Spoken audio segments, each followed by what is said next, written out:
Jane Jacobs, the little woman that could.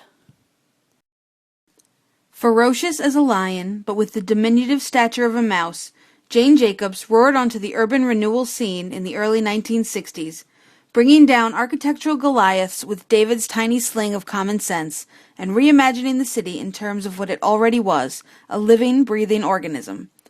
Her feisty, no-nonsense approach, even in the face of much larger opponents, became her trademark, while her scathing but intellectual critique of what she termed orthodox city planning became her legacy. Born Jane Bootsner in Scranton, Pennsylvania in 1916, Jacobs had no formal training in architecture or city planning. The daughter of a family physician and a schoolteacher, Jacobs moved to New York City in 1934, settling on Hudson Street in Greenwich Village and working a series of odd jobs from a secretary at a candy company to an article writer for a metals trade paper. She began writing about the city around her and soon became a freelance contributing writer for Vogue, the New York Herald Tribune, and Q magazine. Her first book was published in 1961, and from the very beginning, The Death and Life of Great American Cities was a game-changer in the world of urban planning and the study of cities. Jacobs, a tiny, untrained article writer, unleashed a scathing, full-blown attack on the principles of modern city planning and rebuilding, dismantling brick by brick the theories and practices of 20th century titans like Ebenezer Howard, Le Corbusier, and Daniel Burnham.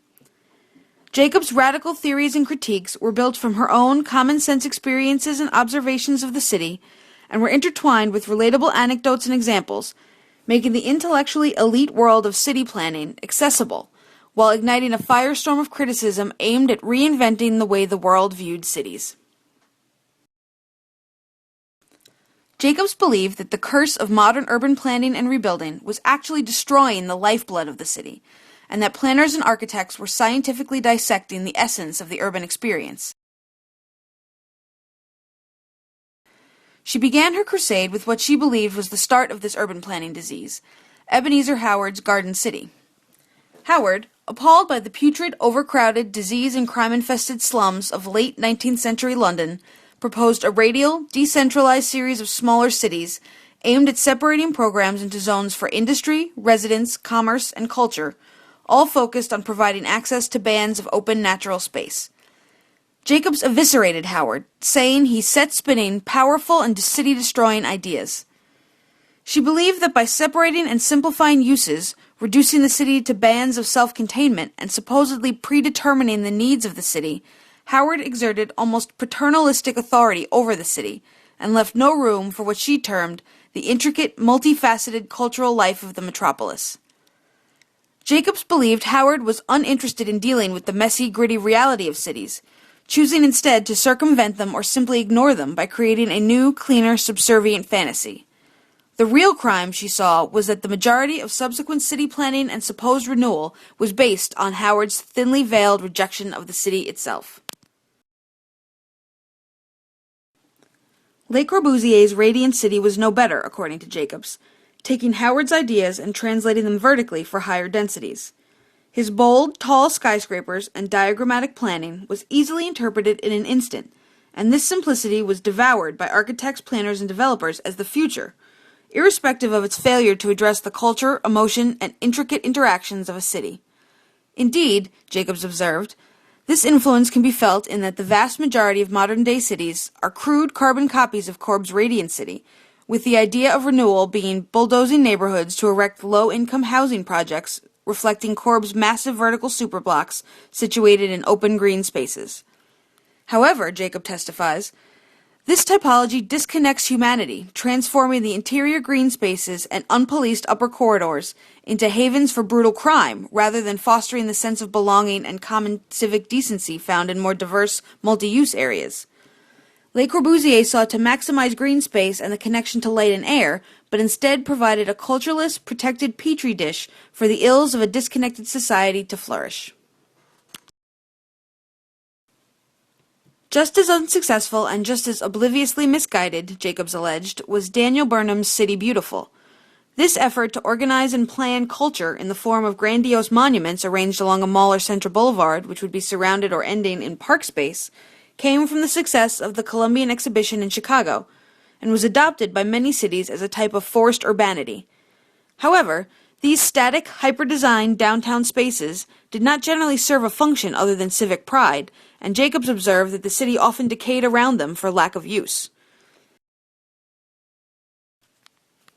Jacobs believed that the common theme of each of these erroneous ideas was that they all failed to observe, study, and respect the workings of an actual city. Rather than addressing the needs, issues, and interactions of the city environment, these theories dismissed them and instead implanted created urban landscapes that had no basis or relationship with the existing atmosphere. Each of the prevailing ideas of orthodox urban planning had its roots in an inherent dislike for the density and diversity of the urban environment.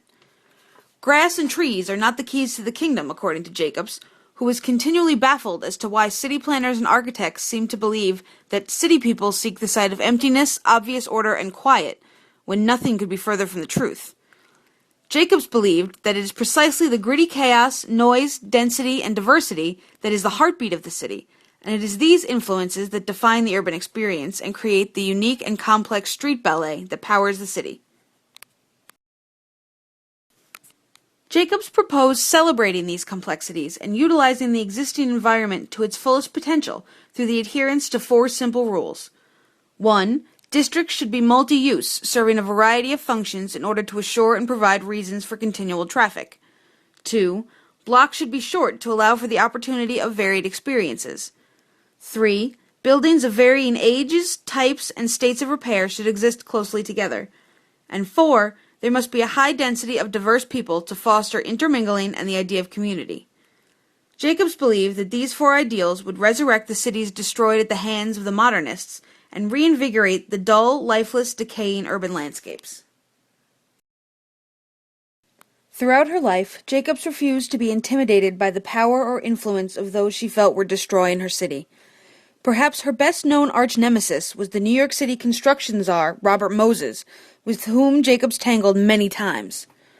From 1952 through 1958, a then-unknown Jacobs, Shirley Hayes, and the Washington Square Park Committee raised a public outcry to block Moses from extending Fifth Avenue through Washington Square Park, a plan that would eradicate the park and forever change the landscape of the family neighborhood.